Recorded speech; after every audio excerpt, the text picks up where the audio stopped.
앞으로 손흥민, 30 토트넘에게 SNS에서 인종차별적 발언을 한 영국 축구팬은 경기장 출입이 금지될 수 있다. 로이터 통신은 30일 한국 입간 영국 검찰이 축구와 관련해 온라인에서 증오 범죄를 저지른 팬들에게 경기장 출입 금지 명령을 내릴 수 있도록 하는 법적 근거를 마련했다고 보도했다. 검찰은 관련 규정을 개정해 온라인에서 발생하는 인종차별 등 혐오와 적대감이 포함된 학대 행위에 대해 법원에 경기장 출입 금지 명령을 요청할 수 있게 했다. 지금까지는 가해 팬이 현실 공간에서 피해자와 대면한 상황에서 벌인 범죄에 대해서만 법원이 경기장 출입 금지 명령을 내릴 수 있었는데 적용 범위가 인터넷 공간으로 넓어진 것이다. 검찰은 축구의 증오가 설 자리는 없다면서 증오 범죄는 피해자에게 심대한 악영향을 끼칠 수 있다고 말했다. 새 규정에 따르면 SNS에서 손흥민에 대해 인종차별적 발언을 했다가 최근 사과 편지 쓰기 처분만 받고 끝난 12명의 맨체스터 유나이티드, 맨유 팬들도 앞으로는 비슷한 일을 저지르면 홈구장인 올드 트래퍼드 출입 금지 명령을 받을 수 있다. 손흥민은 지난해 4월 맨유와 경기에서 반칙을 당했는데 이 때문에 맨유의 득점이 취소돼 맨유 팬들이 SNS에서 손흥민을 비난한 바 있다. 이 중 인종차별적 발언을 한 12명에 대해 경찰이 신원을 파악해 수사를 벌였고 이들을 정식으로 기소하는 대신 사과 편지를 쓰도록 하는 공동체 해결 명령을 내린 바 있다. 히샬리송이 오더라도 손흥민의 입지엔 변화가 없다. 그만큼 손흥민은 토트넘 호스퍼에서 가장 중요한 선수다. 영국 매체 BBC는 28일 현지 시간 토트넘 수비수 출신인 스테픈 켈리는 히샬리송이 안토니오 콘테 감독의 스쿼드에 큰 도움이 될 것이지만 손흥민에게 큰 영향이 없을 거라 예상했다. 라고 전했다. 토트넘은 올여름 바쁜 이적 시장을 보내고 있다. 이반 페리시치, 프레이저 포스터, 이브 비수마를 영입하며 전력을 보강했고 제드 스펜스, 히샬리송, 클레망 랑글레 등과 추가적으로 연결되고 있다. 특히 히샬리송의 경우 5년 계약에 개인 합의까지 마친 것으로 알려졌다. 토트넘은 손흥민, 해리 케인을 도와줄 공격 자원이 필요하다. 주전인 손흥민, 케인, 데얀 클루셉스키를 제외하면 루카스 모우라뿐이다. 스티븐 베르흐베이는 결별이 유력한 상황. 다양한 공격 위치에서 뛸 수 있는 히샬리송의 합류는 토트넘의 스쿼드 질을 한층 업그레이드 시킬 수 있다. 히샬리송의 합류로 손흥민의 입지엔 변화가 있을까? 물론 그럴 일은 없다. 손흥민은 지난 2021-2022 시즌 23골을 터뜨리며 잉글리시 프리미어리그 EPL 득점왕을 차지했다. 토트넘 수비수 출신인 켈리도 BBC 라디오 오라이브를 통해 히샬리송이 와도 나는 손흥민이 매 경기 선발로 나설 것이라는 걸 알고 있다. 히샬리송은 3톱에서 왼쪽과 오른쪽 모두 가능하다. 케인이 빠질 경우 중앙 공격수로도 뛸 수 있다. 라고 강조했다. 이어 난 히샬리송이 토트넘 시스템에 아주 적합하다고 본다. 안토니오 콘테 감독의 스타일에 맞다. 콘테는 왕성한 활동량을 보여주는 공격수를 좋아하는데 히샬리송이 그렇다. 라고 덧붙였다.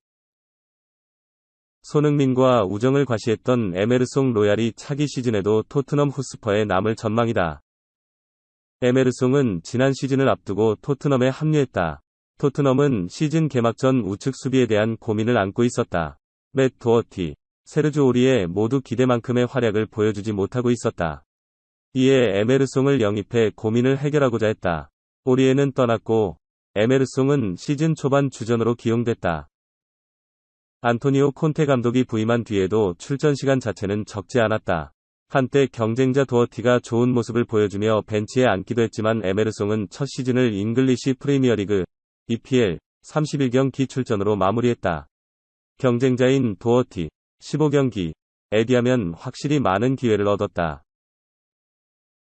적응도 순조로워 보였다. 특히 손흥민과도 좋은 케미를 뽐냈다. 에메르송은 토트넘 이적 직후 손흥민이 스페인어, 포르투갈어로 말을 걸어준 것에 대해 고마움을 표하면서 손흥민은 믿을 수 없이 쾌활한 선수다. 대한민국 출신이 아니라 브라질 선수라고 해도 믿을 정도라며 잘 어울렸다. 그러나 경기력 자체는 토트넘 팬들의 신뢰를 얻기에 다소 부족했다. 이에 시즌 종료 후 이적 가능성이 제기됐다. 지난 시즌 노팅엄 포레스트에서 뛰어난 활약을 펼치며 팀의 승격을 이끈 신성 제드 스펜스와 토트넘과 연결되면서 에메르송이 떠날 수도 있다는 주장이 제기됐다. 에메르송을 원하는 팀도 있었다. 바로 아틀레티코 마드리드다. 아틀레티코는 지난 1월 키어런 트리피어를 뉴캐슬 유나이티드로 보냈다. 그리고 다니엘 바스를 영입했지만 기대에 미치지 못했다. 오히려 중앙 미드필더인 마르코스 요렌테가 우측 수비를 담당했다. 이 포지션의 대체자를 찾고 있다. 이와 관련해 영국 풋볼 인사이더는 아틀레티코는 에메르송을 영입하기 위해 토트넘 측에 제안서를 건넸다. 콘테 감독도 에메르송을 떠나보낼 의향이 있다고 전했다. 다만 이적료가 변수다. 토트넘은 에메르송에게 2,600만 유로, 약 353억 원의 가격표를 부착한 것으로 알려졌다. 하지만 실제로 이적은 이뤄지지 않을 전망이다. 에이전트 역할까지 맡고 있는 에메르송의 아버지가 직접 아들은 토트넘에서 행복하다.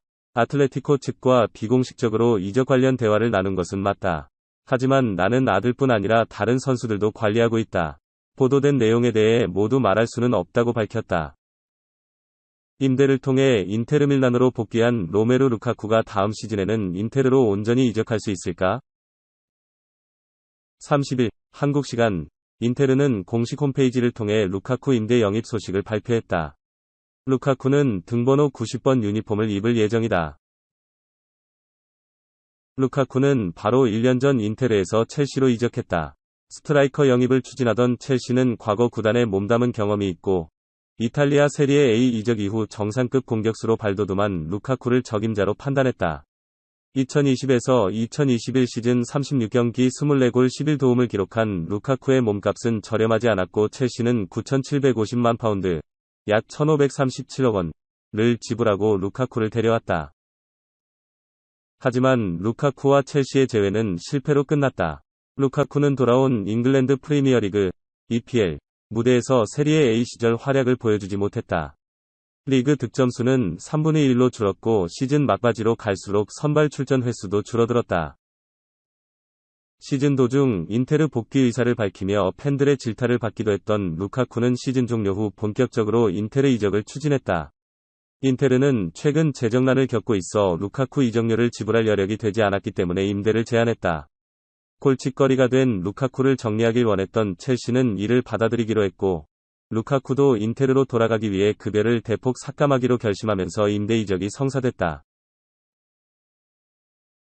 루카쿠 측은 인테르 복귀가 이뤄진 것에 대해 크게 기뻐하고 있다. 루카쿠 측 세바스티안 르디르 변호사는 스카이 스포츠 이탈리아와 인터뷰에서 우리 모두는 매우 행복하다. 다소 지치기도 했지만 이적이 성사돼 괜찮다고 말했다.